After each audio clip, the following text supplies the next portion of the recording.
yun mga master. So yun, panibang araw, panibang video naman tayo. Yun, for this video mga master, ituturo ko sa inyo kung paano magpalit ng handle grips sa motor. Yun o. Bali yung papalit natin mga master is yung RCB Black Edition. Ano, nabili ko dito sa Shopee 198. Dito lang sa amin sa probinsya. So hindi ko alam kung magkano to sa Shopee mga master. So okay naman sa akin yung kanya.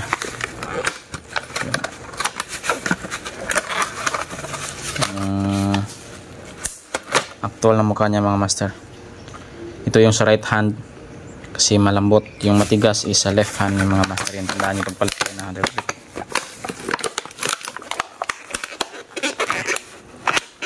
Yes. Yan. Ito sa mga master.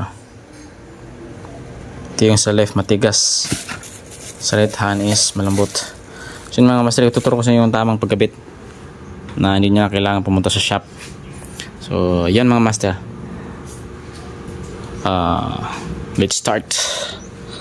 So yun, una yung kakabit natin is yung left side. Yan, ito. So ito yung unang tatanggalin natin kasi yung hand grip ko is yun, sira na. Yan, ang bilis lang to. Yun, tapos yung matigas, yan. Yan. Kung kailangan yung higpitan nyo muna ito para hindi matanggal. So, yun mga master, kabit na natin. Pasok lang yan.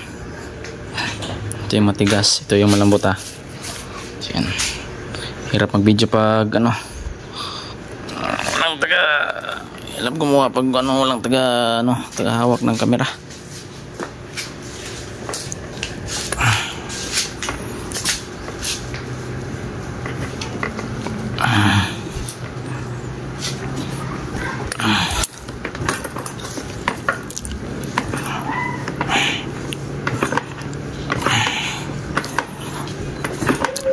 Maganda sa kamay mga master, oh. Makapit. Yan, lagyan na mga master. Yan yung itsura nya.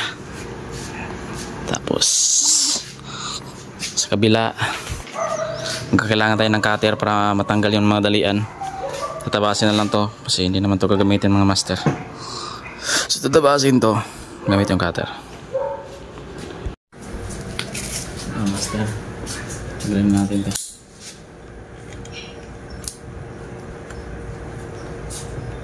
Yun.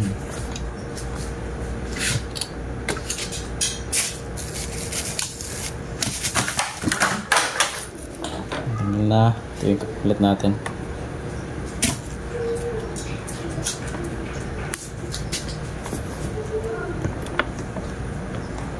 Ito natin yung pampadulas.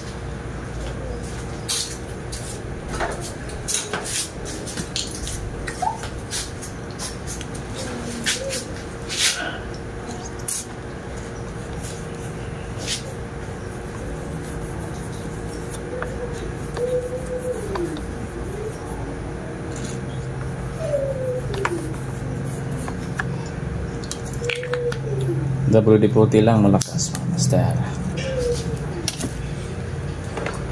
Ayan natin.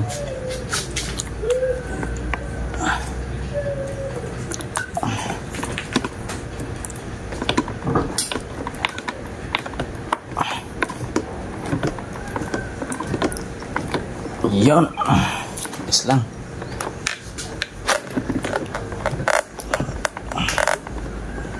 Yan mga master.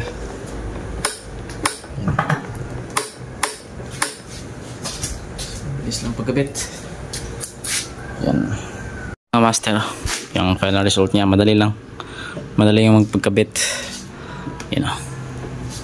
Yan, ito yung before, yung pakita ko sa screen. Tapos ito yung after niya mga master. RCB Black Edition. Yan o. So yun, yun lang mga master, kadali. Sana may natutunan kayo. God bless, peace out.